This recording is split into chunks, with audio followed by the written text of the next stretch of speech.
বছরের প্রথম মাস শেষেও বিনামূল্যের বই হাতে পায়নি বেশিরভাগ শিক্ষার্থী। তবে এই বই দেদারসে বিক্রি হচ্ছে খোলা বাজারে।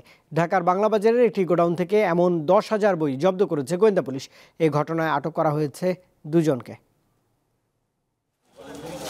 দেশে এবছর প্রাথমিক ও মাধ্যমিক শ্রেণীর নতুন পাঠ্য বইয়ের সংকট। শিক্ষা প্রতিষ্ঠানে বিনামূল্যের পাঠ্য বই দুষ্প্রাপ্য হলেও অনেকটা সহজলভ্য খোলা বাজারে। রাজধানীর নীলক্ষেত ও বাংলা বাজার সহ বিভিন্ন স্থানে চড়া দামে মিলছে এসব পাঠ্য বই।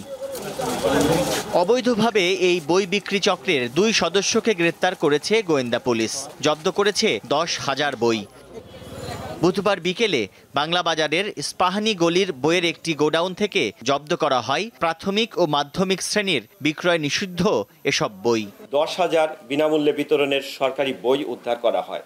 আটককৃত বইয়ের মূল্য অনুমান 8 লক্ষ টাকা।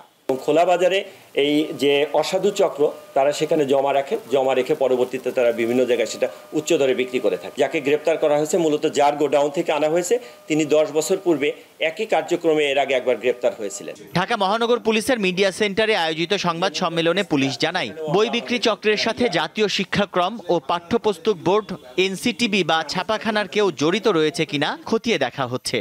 আপনার এই বইগুলো সাধারণত সংরক্ষণ করা হয় এনসিটিভির 2টা গোদাম আছে, একটা হলো তেজগাঁ আর একটা টঙ্গীতে।